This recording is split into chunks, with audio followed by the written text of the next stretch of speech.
You say Hello, good everyone. morning, I'm Andy, and I'm Mark. and this is Strange Stuff Podcast. Indeed it is. And Strange that we're still here. we've got a lot to talk about today. What's going on in the news, you mean? Yeah, I mean, let's get Trump out of the way quickly. Now he's going back into Iran because that worked out well last time. It's all, you've got to try and work out whether he's willing to go to such extreme lengths simply as a distraction from what's going on at home, or, well, that's it really. Or he's just lost his fucking mind completely. I mean, he's firing shots left, right and centre. I know. It seems like he's trying to start a war with every country on the fucking planet. I know. And the thing is, I mean, even Keir Starmer reached out to the Ayatollah Khomeini and offered him political asylum. But Khomeini said he'd rather go to a country that had more basic freedoms. You idiot. No, it's sort of, it's getting a bit beyond belief because, he's literally surrounded by people that are willing, but they just don't care what they say. It doesn't matter anymore whether they're making any sense, or it's just that they say whatever the words they want to come out of their mouth. It just doesn't matter. Well, I mean, it just keeps them in a job, doesn't it? If they're busy, that's basically what it boils down to. That Kristi Noem, is that her name? I don't know. Homeland Security woman. She's being doll. Yeah, she's being interviewed. She's horrible. Being interviewed, I can't remember which news channel it is, and they show a video of the January the 6th where they're literally bars in their hand beating over the heads of policemen, and the reporter says, well, this surely is standing up against police officers. Why aren't these people in jail? And she says, oh, well, Trump uses a very level hand as far as justice is concerned. And then obviously they show the clip of that poor woman, Good, being shot 3 times in the face by the officer. And it's just, no one in their right mind would consider that anything like an equivalent. Someone with a steel bar in their hand beating a policeman over the head. And she said, oh, no, that's fine. That's absolutely fine. But, a woman just driving away from a situation, that's fair game as far as being shot in the face. It's got to the stage where, well, clearly she it's not that she's willing to say anything. I think she's probably not smart enough to know what's going on, but she thinks that she's going to get very rich. She's trying to find a way to plug her OnlyFans in the news. That's what it is. Because that's all she's fucking good for. I mean, who is the press secretary, Levitt, whatever her name is, Caroline Levitt or something. You saw her and Trump on Air Force One, and they were literally, best. I mean, I know they are best buddies, but to show that sort of there's no professionalism at any level in the government anymore. Well, and you have J.D. Vance. Is he in Denmark at the moment or somewhere? Probably rattling his saber. Little fucking. Well, I don't know. It would be much better if his name was Noam, because he's only 4'6". I don't. Is he? He's only 4'6". Is he? Well, he's a fucking midget. Sorry, midgets. But the absurdity of every situation they find themselves in. I was listening to one of the Danish MPs, who happens to be their defence minister. Yeah, and he was saying the situation is this absurd. There used to be 10,000 American troops in Greenland, and now there's 150 to 150 because there was no need for them. Denmark has said you can have as many troops in Greenland. You can have 1 million troops in Greenland. Yes, we just don't care. Build as many bases as they want. You can build as many bases as you like. You can extract as many minerals as you like out of Greenland, as long as you pay the setup costs. Absolutely no problem whatsoever. Which is exactly what Trump wants. but it doesn't feed his voter base that simply he needs results and getting Greenland for Great America. I mean, what? It's just absurd. It's completely absurd. That's enough about the orange one. So where are we moving to next? And I have a rant about something else. I have a nice little joke for you. It's been a while. All right. So I think it's about time. Anyway, there's a 10-year-old Irish boy, and he's standing by the side of the road crying. And one of his neighbours drives past, recognises him, pulls up. He says, "Sean, how are you, my lad? What are you crying about?" He says, "Jeez." He says, "I woke up this morning and I found my ma dead in the bed." He says, "Oh, jeez, that's terrible news. Would you like me to go and get Father O'Malley for you?" And Sean says, "Now is not the time to be thinking about my sex life." You idiot. I don't know whether that qualifies applause, for God's sake. Of course it does. That's a great joke. Oh. I'll tell you what caught my eye. I see NASA trying to pull the wool over everybody's eyes again. What are you talking about? With this moonshot nonsense. Oh, yes. I think they've actually decided on a crew, haven't they, yes. For the moon? And this is what makes me feel that it is absolutely a load of bollocks. Because we have two white men, one of whom is definitely gay, for sure. Because to back that up, they've got a black man and a woman.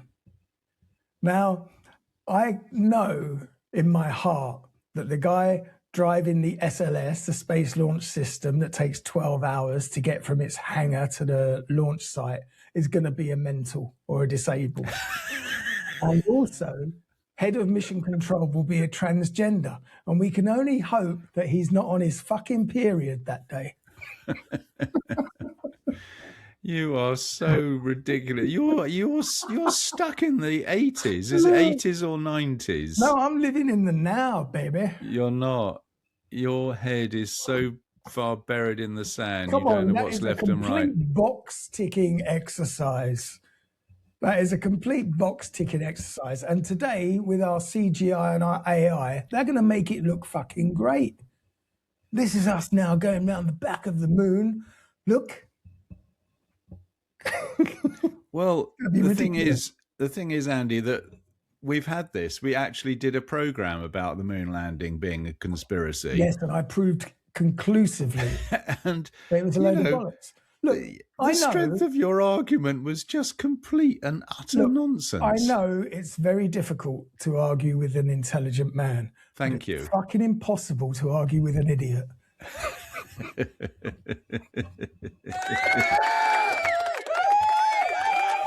I'm on fire today.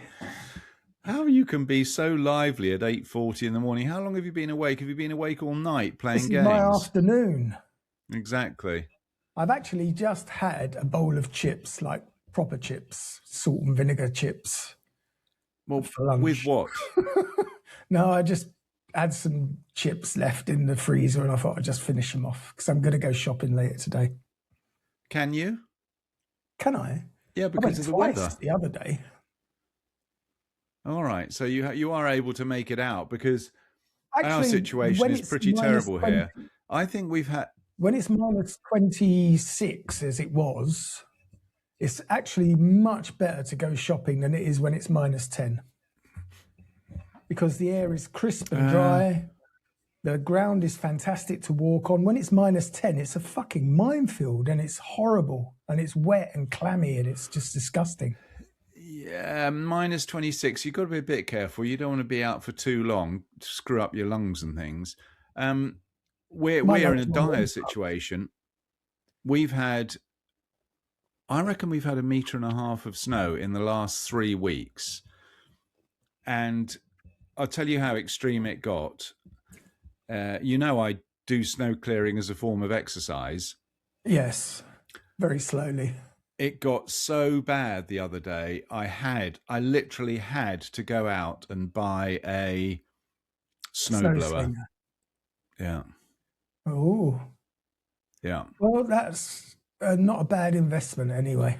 Well, the thing is, I thought as I'm getting older, I'm going to need, because the thing is with the I've got a quad and a snowplow on the front of it, Yeah, but the thing your is, drive is too narrow. exactly, it just builds up, and eventually you've got one car's width, and if there's one more snowfall, you're completely screwed. So in the end, luckily I found a snowblower in Borlänge. I had to drive an hour and a half to get it, but everywhere in my town completely sold out. All of the surrounding towns completely sold out, but there was one sitting on a shelf in Borlänge that I had to put together. But anyway, so that's not the worst of it. The worst of it is tomorrow. It's due to be +2 degrees and raining. Can you imagine what the snow is going to be like? How heavy rain-soaked snow, 1 meter deep, is going to be. It's going to be absolutely terrible. Yeah, but that's okay with your snowblower. Yeah, but it's not the snowblower. It's the weight on the roof and shit like that.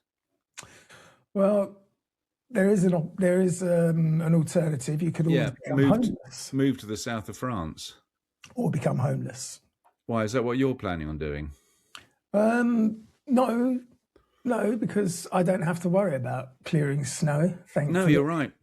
And in fact, funnily enough, I was talking to the other half yesterday, and she was saying that the situation was so bad a week and a half ago that residents do you remember Lexund, the town next door? Yes, of course. The apartments had to wait 3 days to have their entrances cleared because the situation was so bad. So some old people weren't able to get out of their apartment for 3 days. I do that regularly. What's the problem?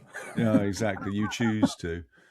So no, the weather is not great. I mean, it really is. And it's exhausting. My shoulders, even with this bloody snowblower, absolutely shot. Well, I went to the shops the other day and did my shopping, and I got home, put my shopping away, sat down, had a cup of tea, a little bit of a fika, and then my phone pinged. I had a package waiting at the shop. Yeah. Exactly the same thing happened to me the other day. I've bought some, my little grandson, they found a baby quad bike. He can't use it until he's 3, but he's only 8 months old, but we bought it anyway. And I ordered 2 sets of spares from 2 different companies. I went to pick up one. I literally walked through the door. Bing! You have a package to pick up. Yep. I had, you should have spoken to me about that, because I know that Orsa had one of those for her son, Zach, many years ago, and she's probably still got it. Oh, we'll have to ask her. Or you can ask her. No, I don't. I haven't spoken to her probably since. You've probably spoken to her more recently than I have. Well, I see her in the at work. Well, there you go then. Oh, how was your visit, by the way, from Hannah? That happens tomorrow. Oh, does it? All right. Yeah, we're booked into the wood, don't you know? Ah, you're staying in town, are you? For the first night, anyway. Yeah. Yeah. It's easier because she can get the bus direct from the airport, and I can get the bus direct from here, and we can meet in town. And then you'll get to arrange a lift. Robin to pick her up, but her plane arrives while he's still at work, unfortunately. All right. So, but it's not a big deal. It's a 20-minute bus ride from the airport, and it's a 25-minute bus ride from here, so we can meet in town at the hotel. So who gets the sofa, you or Hannah? There's no sofa involved. You don't have a spare bed, do you? Oh, well, you mean here? Well, I'll be on the sofa, obviously, because I'll be on the fucking computer most of the time. Oh, of course. It'd be lovely if she was asleep on the sofa, and at 3:15 a.m. I come in and start beep, beep, beep, beep, beep, beep. Yeah. You're all right sleeping on sofas, aren't you? Well, yeah, because I'm a normal human being. No. What do you mean? I don't think normal people choose to sleep on a sofa. They do it out of necessity. Have you never slept on your chaise lounge? No. Well, there you go. I mean, I don't sleep on sofas. Because if you do fall asleep outside of your bedroom area, of course, Nanny picks you up, carries you through and tucks me into bed. Oh, dear. Tells you a nice little story. Yeah, but anyway, all my house guests have gone, so I've got the house to myself, which is a bit of a luxury. God, we're almost at the end of January. I mean, actually, we're not. We're right in the middle of January, 15 being half of 30. The Ides of January. There's no such thing. Oh, there is. The Ides is the middle of. That's why the Ides of March happens to be the 15th of March. Is that when Caesar got done? Yep. Beware the Ides of March. Ides of March. Is that in reality, or is that in a Shakespeare play? That's in reality. That's in reality, is it? Yeah. I didn't know that. It must be great knowing someone like me. What do you do? Who needs Google? No, it should be just Ask Andy. Yeah. You could have your own Google search engine, Andy. Ask Andy. That's a good one, actually. Andy. You should start that. Ask Andy. I would imagine that it's probably already out there. Do you think? Yep. You think there's already a website, Ask 100%. Andy? 100%. Yes. Yeah, you might be right. No, but other than the weather, which has literally been dominating my life for the last week and a half, sorting out the snow situation, there's not too much to report, not surprisingly, other than the madness that's going on in the world, which we've already covered. Well, you remember a couple of episodes ago, and I told you about... I probably don't. Well, I will remind you, but I told you about Robin spending Christmas Eve in his caravan. I know, with his parents. Driveway in the hurricane-style winds that we How did that work out? Well, that worked out fine, because apparently, because he uses the power from the Tesla to power the caravan, which you can do with an aftermarket part. Yes. Basically powers the caravan. He said it was a steady 21 degrees inside. All right. So what, he bought an electric heater for the caravan? I guess. No, it's a connector. It's a connector. No, I realise that, yeah, but he has to have some sort of heating. But there is obviously some kind of heating inside the caravan. Yep. I'm not entirely sure of how it works. All of it. Of course. But you asked me if his girlfriend had spent the night with him, and I told you she was far too sensible for that. Yeah. Well, we may have to revisit that. Oh, really? She did spend the night, did she? Because apparently, over New Year, they spent 3 nights in the caravan together. And I don't know if you remember, but New Year is when the snow came. Yeah, you're right. It was actually. That was the half-meter night we had. Yeah. So I'm sorry, but Shanti, you are not as sensible as I thought you were. Did I tell you the story? Hang on, it doesn't finish there. Oh, right. It gets worse. It gets better. It gets much worse. Apparently, because she didn't spend Christmas with Robin because she was at her mum's. Yes. But I think it was on the way from her mum's or on the way to her mum's, she had a close encounter. With an elk? No. With a UFO. What sort of flying object was it? A snowball? Now, I've asked her to record her experience and send it to me. She won't come on the show and be interviewed because she doesn't like speaking English. So I've asked her to record it in Swedish, and I can translate it and put subtitles up. Yes. And I'm waiting for that. I was hoping it was going to be here in time for this episode, but she hasn't come forth so far. But maybe next week we'll have the story of Shanti and the UFO. Well, that's going to be a bit of a classic, what we're here isn't for. it? This exactly. is what we're here for. What are the chances that people in our circle of friends would actually have a UFO experience? Pretty large, because, I mean, there's a lot out there. Of UFOs, you mean, or our friends? No. UFOs mostly. But anyway, that's something to look forward to. I encountered 2 elks on the road when I was taking my son back to the train. That's not that unusual. Does that count as a close encounter? Not really. Shall I tell you my caravan story? Oh, okay. I've never slept in a caravan in my life, but I had That's a girlfriend. Not much of a story. No, I had a girlfriend in the early days who had a family member who lived in a very, very old house. Oh, you have told us this story. That was because haunted. They were scared to live in the house. They were scared to stay in the house. So they stayed in their caravan in the drive, and me and the girlfriend were able to have free run of sharing. And you didn't have any paranormal experiences? No, the only para activity that I experienced is I went into the wardrobe. I went into the bathroom, and there was literally a bat in the towel.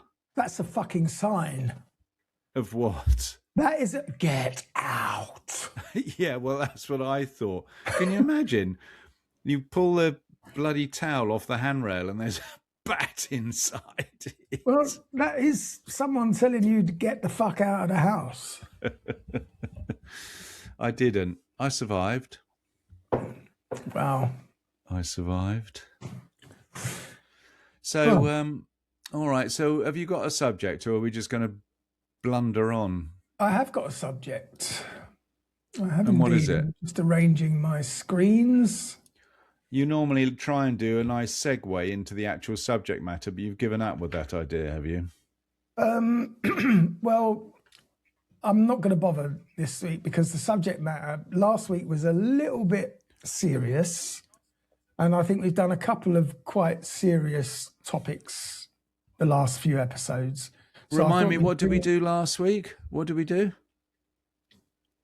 The Elephant Man. Oh, of course. John Merrick. John Merrick. Or Joseph Merrick, actually. Yeah. But anyway, I thought we'd do something a little bit more lighthearted this week. UFOs. Oh, no, we're saving that for next week. We're going to talk about religion. Oh, dear. But some of the more comical religions, or in particular, one particular religion. That's a bit disrespectful. Well, let's face it, they're all a bit of a joke, but some are funnier than others. I was going to say, I mean, what could be more ridiculous than the mainstream religions? You got virgin births going on in Christianity, you got raising from the dead, you got flying horses in Islam. I don't know what the Jews have got. They've got some pretty incredible stories. Well, today we're going to do a bit of a deep dive into one of the most important religious movements of the 21st century. And it's a religion that's got no miracles. Zoroastrianism. It's got no prophets. Scientology, obviously. One guy. There's no original sin. Hubble. And it's a god is made entirely of carbohydrates.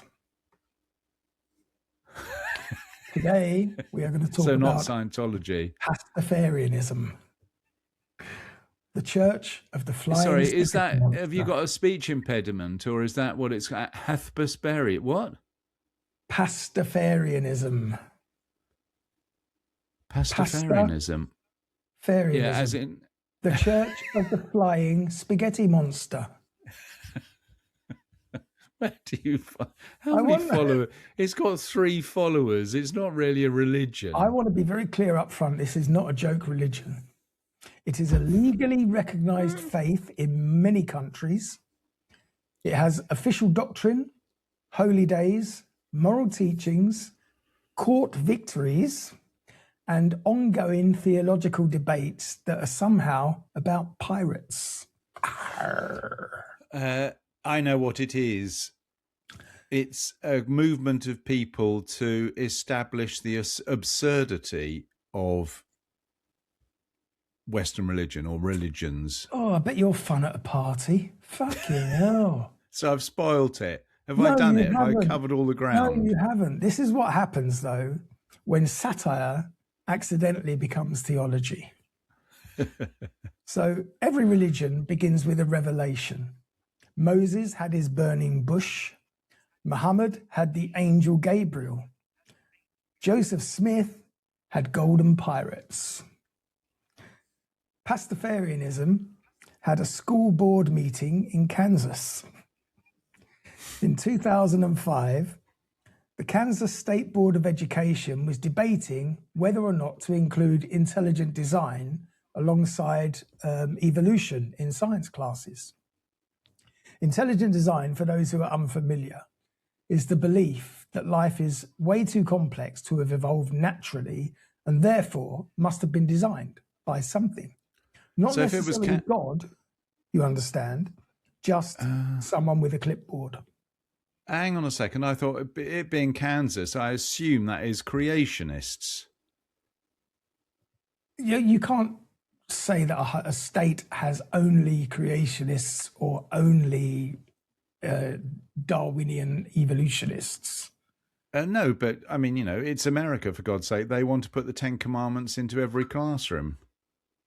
Well, they've opened up for debate in Kansas, obviously, in 2005. But anyway, enter Bobby Henderson, who was a physics graduate and a professional level internet smartass. Henderson wrote an open letter to the board. It was polite, well structured, and it was devastating because it said, essentially, if you're going to teach intelligent designers science, then you must also teach my theory that the universe was created by a flying spaghetti monster. He didn't say it sarcastically, and this is where the genius is. He said it logically. He included diagrams. He explained that the monster's noodly appendages influence reality, and he argued that decreasing pirate populations directly correlates with global warming. And he concluded, I look forward to seeing the flying spaghetti monster taught alongside evolution and intelligent design. And then the internet went to work. That's a good idea. Let's talk about God.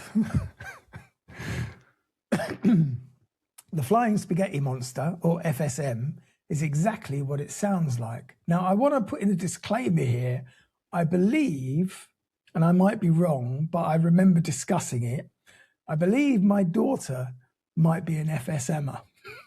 Really? I think she might have signed up to be a Pastafarian. Are you sure it wasn't an MSSM? No, you mean BDSM. Or is that BDS? I don't even know the letters. So the flying spaghetti monster, or FSM, is exactly what it sounds like. It's a floating mass of spaghetti, 2 meatballs, I'm guessing to make eyes, noodles extending like divine tentacles, usually invisible, and sometimes drunk. FSM created the universe, not carefully and not lovingly, but drunkenly. And this explains everything. It explains mountains, sloppy, DNA, overcomplicated, the platypus. I mean, if you're not drunk, how the hell are you going to come up with that? What? Duck-billed platypus? We like that. It's clearly a mistake made at 3 a.m.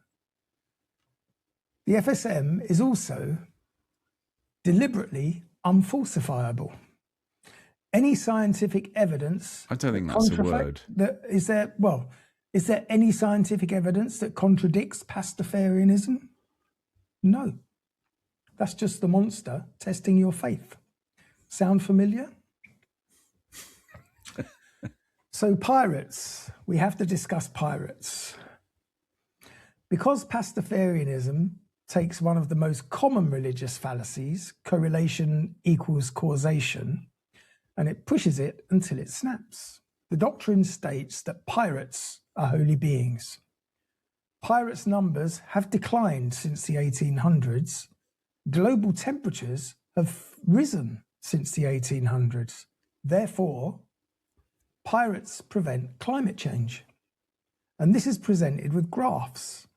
Are the graphs ridiculous? Maybe. Are they statistically identical to some arguments made by real-world pseudoscience? Also yes.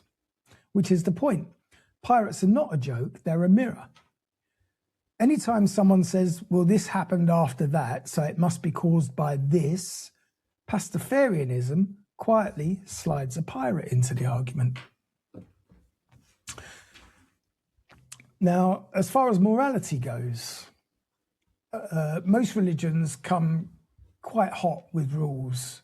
You have your 10 commandments, you have your 613 mitzvot, which What's that? It's a Jewish thing. You have Sharia law, don't eat this, wear that, stone this guy. Pastafarianism has 8 suggestions. They're not commandments, they're not laws, they're just preferences. And they are called the 8 I'd really rather you didn't do. And they include are they all food related? They include radical ideas such as don't be a dick. Don't judge people for their appearance. Don't use religion to justify hatred. Don't push your beliefs on others. Don't be cruel unless everyone involved is explicitly into it. Because these are good moral guidelines, that's where the joke becomes a little bit uncomfortable for some people. They are clearer, kinder, and more modern than very many of the ancient tenets, which raises the question, if a religion invented as satire can immediately produce better ethics than some serious faiths, what exactly are we defenders of? Indeed. Now, the afterlife. Oh, what? They even cover the afterlife? It's a religion. You've got to be fully covered. Third-party fire and theft will not do it. Hang on, just a quick question. Is there a religion where they don't talk about an afterlife? I haven't looked into it. I'm guessing there probably is. Do you think? Yeah, there must be a religion of the here and now. This is it. There must be. No. Oh, I'm going to prove you so wrong. Maybe next week. I don't know, because that would defy the central purpose of a religion. You endure the suffering of your current life for a better life in heaven. No, but just because it doesn't promise you an end game, it doesn't mean it's any less of a religion. I think that's an interesting question. I have a feeling that you'll find that all religions have some form of, bonus. Yeah, but that's just to check out bonus cash from you. Yeah, well, whatever the reason, I think that's exactly what I'm saying. I think a religion wouldn't be a religion unless they could take advantage of you. I've explained many, many times on this podcast, if you come up with an idea for anything and you put it on the internet, you will find people believing. Oh, absolutely. So I can assure you that there is a religion out there that says, this is it, one trip, at the end it's lights out, please send me $10. And there are people out there doing it. How can I ask that question on? We haven't got time for that. We've got a lot to cover. So this might be. There can't be that much to cover in Pastafarianism. How dare you denigrate you fucking heretic. Treason. Stone him. So anyway, the afterlife in Pastafarianism. Pastafarian heaven contains, and this is important, a beer volcano. Oh, we like the sound of that, apart from I can't drink beer. A stripper, or stripper of your preferred gender, identity. Hell also has both of those things.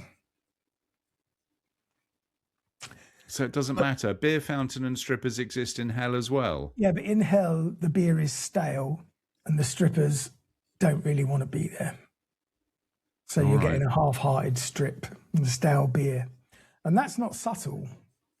That's deliberately juvenile.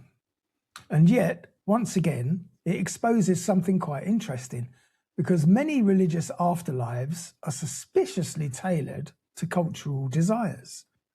Pastafarianism simply refuses to pretend otherwise. Now we arrive at the most important symbol of the faith. And that is? The colander. The colander, to drain your pasta. Pastafarians wear colanders on their heads as religious headgear. Why? Because it's absurd. And because absurdity forces the law to show its hand. If religious headwear is protected, why not hijabs? Why not yarmulks? Why not turbans? And yes, why not colanders? Pastafarians have won their court cases. They have official ID photos wearing colanders. They have been married in full pirate regalia, and they have proven that religious freedom laws either apply to everybody or to nobody. And nothing exposes hypocrisy faster than stainless steel kitchenware. I wonder how J.D. Vance would respond to a Pastafarian. He's got no choice. It's accepted in the States. It's a religion. I think he might have something to say about it. He is It's already reportedly he's Catholic. Oh, fuck off. They're the worst types. Well, what do you mean? Thank you very much. Well, I'm a Catholic as well, allegedly, and Christianity, on the whole, is one of the most fucking awful religions. And Catholicism encompasses all of the worst parts of Christianity. It's basically the SS of the Christians. Pastafarianism is legally recognised in various forms across New Zealand, the Netherlands, Austria, Germany, and the United States, selectively and angrily. In New Zealand, Pastafarian ministers can legally perform marriages, which means somewhere a government database includes religion, Pastafarian, efficient, Captain Something McNoodles. And this isn't just parody anymore, this is paperwork. And bureaucracies have nothing more than satire they have to file. So tell me, how many members of this church are there, do they reckon? Before we get there, we'll get here. Is Pastafarianism a real religion? And this is a big question. Critics say it's just a joke. Pastafarians respond, define religion. Is it belief in the supernatural, community, rituals, moral guidance, identity? Because Pastafarianism has all of these. The only difference is self-awareness. And that's what makes people uncomfortable, because it suggests that many religions are just older, less honest, and better at suppressing critics. Pastafarianism doesn't ask for faith, it asks for consistency. And here's why it matters. Pastafarianism isn't trying to replace religion, it's trying to protect secularism, science education, and equal treatment under the law. It's a stress test, it's a philosophical prank, and it's a way of asking, if you allow belief without evidence into policy, where do you stop? And instead of asking politely, it shows up dressed as a pirate. So, who was the name of this physics student who came up with the idea? Oh, you really want me to scroll all the way to the top? So there was, and is he the leader of the church? Yes. Right. He is the prophet. Pastafarianism works because it understands something crucial. Humans are storytelling animals. Authority loves tradition and power hates ridicule. And sometimes the most effective way to defend reason is to invent a god made of spaghetti and dare the world to tell you why that's any worse than any of the other gods. May you be touched by his noodly appendage, ramen. Ramen sounds a bit like a god, isn't it, actually? That could be very godlike, ramen. I think there might have been a god called Ramen. Ram. I'm pretty certain that one of the Egyptians had Ramesses. There must have been a ramen in there somewhere. Yeah, it had to be. Oh, so I will tell you now the name of the chappie. Bobby Henderson. Bobby Henderson. I'm going to write that down just in case I want to become one of his followers. Oh. And that is basically the outline of the religion of Pastafarianism. That is not the only one I want to talk about. I was going to do a segment with sort of 6 or 7 of these religious cults, whatever you want to call them, but I decided I'd do a bit of a deep dive on Pastafarianism and see how much time we had left, and then tell you a couple of short it's ones. certainly not a cult. I don't see why it isn't. It's one guy leading everybody else along his path of belief. No, but isn't the word cult implies nefarious undertones? No, the word cult is used for nefarious religious groups or groups that the government would have you think are. Is there such a thing as a positive cult? Well, the cult of Christianity. It's a cult. No. Yeah, it is. It's very much the difference between cult and religion is perception. That's all. No, I was thinking it does Pastafarianism a bad service by calling it a cult. It's in some people's mind, it does it a bad service by calling it a religion. And well, maybe so. As I say, it's perspective, isn't it? Oh. And as I say, I believe my daughter might be a Pastafarian, so I don't want to offend her. Well, I don't think you can offend someone by calling them a Pastafarian. If they're not a Pastafarian, they might get offended. No, but I mean, it's the whole basis of it is taking the mickey out of religion, so they can't be offended by things you say about Pastafarianism. Well, maybe. So give me another one. We did an episode a while ago about the cargo cults. Yes, yeah, we did. What was that? That was during World War II when something extraordinary happened to the isolated island communities in Melanesia. One day, their normal reality was just fishing, farming, carving wooden tools and living quietly. And then planes arrived. And then suddenly these caskets of goods arrived. Yes.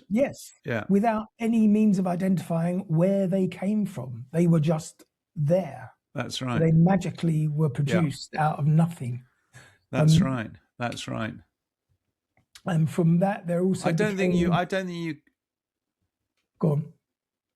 I was going to say, I don't think you can better obscure religions as good as Pastafarianism. I mean, just the name itself. I know, it's genius. Well, have you heard of a religious movement called Discordianism? No, that sounds like one of your gaming crowd. It is the religion of chaos and pranks. Yeah. And it's a religion that actively wants to mess with you. Discordianism worships Eris, the Greek goddess of chaos, discord, and confusion. And their holy text is the Principia Discordia, a book that reads a bit like it was written by someone who drank 3 espressos and then declared war on meaning. Key beliefs include all beliefs are equally true and false. Order is an illusion. Disorder is also an illusion. And you are already a pope. Yes, every one of you is a pope. You can print out your own papal credentials. There are also 5 sacred elements, one of which is hot dogs.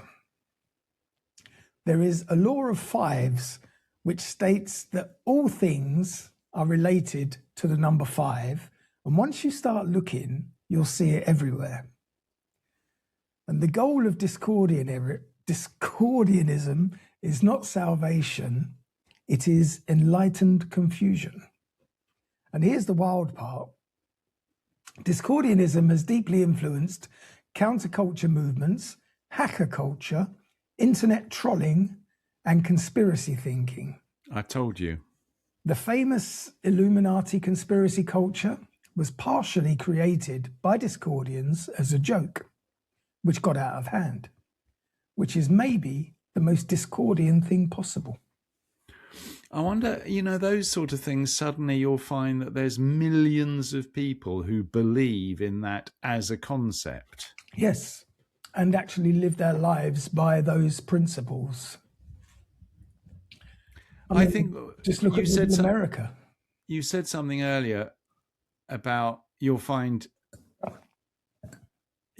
people to believe in absolutely anything, because there's 8 billion people in the world.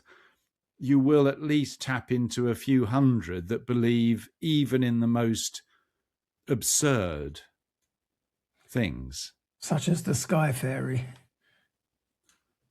What's the Sky Fairy? God. Oh, I see, exactly. No, but I mean, there's plenty of people that believe in God. Discordia, isn't that your message thing? Discordianism.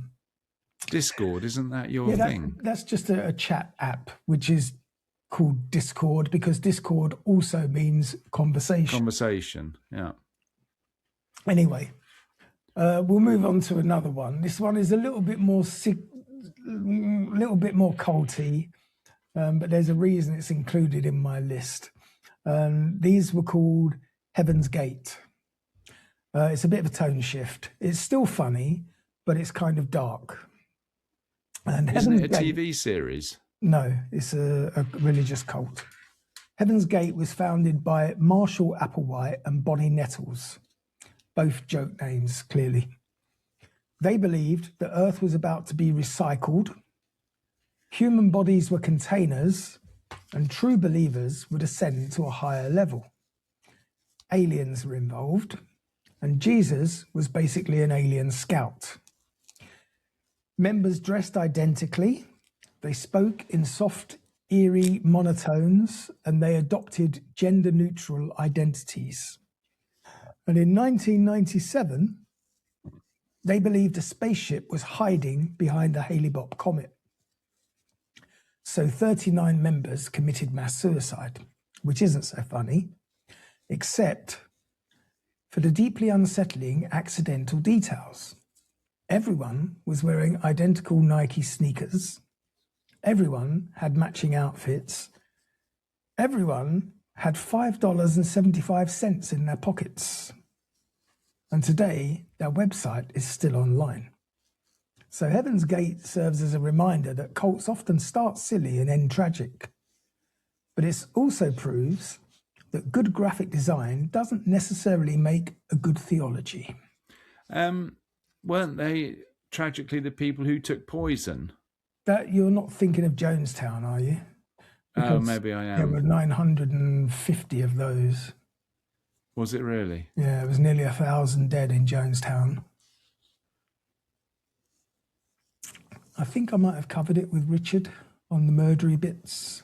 We did a really interesting one yesterday, actually, about, and I said I was going to talk to you about it because you may have been a potential victim. We were talking about baby farms. Why would I have been a potential victim of a baby farm? Well, it's not what you think it is. In the Victorian England, and also in New Zealand and Australia and Japan and various other countries, it was very common for women to have a child and immediately place it in a baby farm where it would be wet nursed and raised until it was a certain age and then returned to the family, because the families, for some reason, didn't want to deal with the babies. It's a bit like the boarding school rhetoric of today. And it was big business. And I said, I must ask you if you were ever baby farmed. What, in the Victorian times? Well, yeah, I mean, you would have been the right age. But it turns out, of course, that these baby farms weren't always a good thing. There was one woman in London who was suspected to have murdered up to 400 babies just to collect the money for the baby farming without actually spending any on the farming. This happened in London, did you say? This, I believe, well, it happened all over England because this woman moved around a lot. But she, I mean, it was a horrible story. It was one that was new to me, worth listening to. So if you want to hear that, you'll have to head over to patreon.com, Strange Stuff Podcast, and have a listen to the gory details. Quite a disturbing story. Yeah. But anyway, that's enough of the advert. We'll move on to the Raelians, which involves, it was founded by a chap called Claude Vorillon, a former race car driver. You might know him. In the 1970s, he claimed that aliens had contacted him. These aliens, called the Elohim, created humanity through genetic engineering. They look like humans, they like science, they hate superstition, and what they really want is for us to build them an embassy. Now, Raelians believe that all major religious figures were alien messengers. Humanity was created in a lab. Cloning can lead to immortality, which is debatable. I think there's a possibility there. Sexual freedom is good. I'm with that. And meditation is cool. They also really like press releases. They've been involved in claiming to clone humans. What? Press releases. Yeah, but they like publicity. I mean, they're influencers. Raelians, did you say? Raelians, yeah. They've been involved in claiming to clone humans, supporting free love, and advocating for science education. They're also basically New Age UFO Scientologists, but with fewer lawsuits and more casual vibes. And their biggest crime is being extremely earnest about something extremely weird. Which is? Just their whole existence, really. We can't really do this without talking about Scientology. Hubble. Now, Scientology is dangerous, it's powerful, and it's not funny in practice, but its origin story is unhinged. Founded by L. Ron Hubbard, a science fiction writer who allegedly once said, if you want to get rich, start a religion. Their core beliefs include that humans are immortal beings called thetans. Trauma is stored in your body, and you can remove trauma through auditing. The galactic warlord Xenu froze people near volcanoes and dropped hydrogen bombs on them. And this is taught only at high levels for money, lots of money. Scientology has ships, celebrities, sea uniforms, e-meters, and a legal department that could conquer a small nation. It's funny until it's terrifying, which is sort of the Scientology brand. And we know there's some very famous Scientologists. We have our Tom Boozes, John Travolta, many other Hollywood celebrities. But what is the draw? What is the draw of the absurdity of something like that? Well, why do people believe in complete bollocks? Do you remember when we were young, if you walked up and down Tottenham Court Road, the Scientologists actually had a base on Tottenham Court Road, and they were standing outside with clipboards. And if you walked past them, they would say, "Have you got 5 minutes to take a personality test?" No, I remember Harry Krishna on Oxford Street. I don't remember but they were Scientologists dancing on up and down, Court singing Road. and offering you a bowl of vegan soup or something. They were just dressed in orange sheets, just singing and dancing. It was, they were happy folk. Yeah. I might have to have a look into them at some point as well for an episode. But do you know what I mean? The Scientologists actively recruited with a hard sell. And what they've done is they've built up their network so that it's like an old boys network. They can offer you chances to get on, especially as for actors. It's not unusual for many unemployed actors in Hollywood, in LA, to actually join the Scientologists just because there's a chance they can get connections and get work in Hollywood. All right. Well, that's exactly what I was going to say. So basically, you tolerate the absurdity of what they call a religion for self-advancement through basically networking, is what you're saying. It's no different than sleeping with a producer. But that can't be true. Does that mean that, are there modest, sort of non-wealthy, poor members of the Scientology church? Yeah, but even if you're poor, you're still donating. They have an active tithe system. So is it sort of more like the Freemasons? No, absolutely nothing like the Freemasons. Well, no, but most people join the Freemasons for some sort of self-benefit, self-advancement. Yeah, but you don't sign over any of your personal wealth.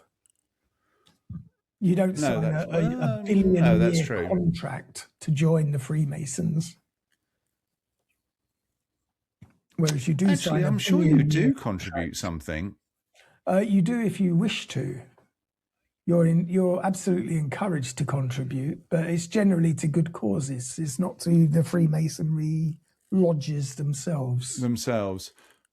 Whereas the Church of Scientology, actually, you pay the church. Yes, they don't do good works. They're not known for their benefactor lifestyle. And you certainly wouldn't call them philanthropists. But why is Tom Cruise a member of the Church of Scientology created by us? He's like number 2. No, but why? Because he's their top earner. No, I know why the church wants him. Why does he want to be a member of something that was started by a science fiction writer in the 50s? He, at some point during his church membership, as he was advancing through the ranks, he obviously felt the power trip of being an important member of a large organisation. And now he's at number 2. It's impossible to give up. You think so? Yeah, yeah, absolutely. Power corrupts. It is interesting, though, isn't it? Someone who's I mean, he obviously believes that his success is down to his membership of the church. Whereas his membership of the church is more to do with their success than his success is to do with them. Yes, absolutely. But he can't see that. No, but it's a symbiotic relationship. They feed each other. Sort of. Oh. No, it is interesting, isn't it? How I'm good with the big words this morning. Symbiotic, that's a nice word. That would do well on your LinkedIn profile if you had such a thing. Or if I was symbiotic with anything or anyone. No, that's true. You don't have you've never had a symbiotic relationship in your life. Yes, exactly. Very much one way. We're going to do one last one. Go on then. And this is the church. This is your church. Oh dear. This is the one you need to join. And in fact, I think I'm probably a member. Already a member. Yeah. And it's the Church of the Subgenius. Oh yes, I'm a bit of a subgenius. And their motto is "Slack is sacred." I don't know what that means. So they worship a chap called J.R. Bob Dobbs, who's a pipe-smoking salesman with a permanent grin. And Bob promises slack. Slack is freedom from work, obligation, and nonsense. The church believes that the world is controlled by conspiracy. Normal people are known as pinks. Aliens are coming. And you are being cheated out of slack. They hold gatherings, they sell merchandise, and they preach parody sermons. And yet, they make very excellent points about capitalism, conformity, and manipulation, which is how you know it's a really good fake religion. So, in conclusion, what have we learned? Humans can find meaning anywhere. They can ritualize power, follow any confident storyteller, and turn doctrine into law. And sometimes wear matching sneakers while waiting for a comet. Religion isn't just about belief, it's storytelling with commitment. And sometimes those stories are so strange, so funny, and so human that you can't help but admire the audacity. And sometimes they're just religion. So I'd like to thank you for listening to my little stories today. I hope you found something you can believe in. I know I did. You're going back to, when was the last time you went to church, as a matter of interest? Wow. Other than a funeral and a wedding, obviously. I haven't been to a church in, well, since I was preteen, I guess. As soon as my mum stopped making us go on a Sunday, I never entered a church again. Did you ever go to midnight mass just for the celebration? No. I stopped going to church, I think, when I was in exactly the same situation. When Mum stopped making me go to church, I stopped going to church. But I might have slipped in a couple of midnight masses. Is that just as a sort of a side safe bet, just in case? What's interesting, what I find interesting is when you do find yourself in church, because we were so, I mean, I assume your upbringing was the same as me. I mean, church was a big part of the family. When you find yourself in church, you can't avoid that sort of feeling of impending I don't death. know if, not really, but significance. Let's put it like that. Yeah, but that's the whole ritual. It might be a church. Significant lie, but it is significant. Yes, but it's theatre. It's set up that way. Yes, You've got the smell of incense in the air. You've got the candles burning. The stained glass windows and the gloomy vaulted ceilings. People singing together. It's theatre. Yeah. Of course there's an atmosphere. Yeah. I prefer Russ Abbott's atmosphere. He loved the party with a happy atmosphere. Russ Abbott's dead, isn't he? I hope so. Otherwise he'd be about 130. No, but it is weird that. Anyway, I don't think I'm going to run off and join a Church of Scientology or the Pastafarian, though I don't mind putting a calendar on my head. I think you should definitely go with the Church of the Subgenius. Church of the Subgenius. I'd hate to think what my IQ is these days. I would be surprised if I even got to 100, to be honest. As would most of our listeners. Yes.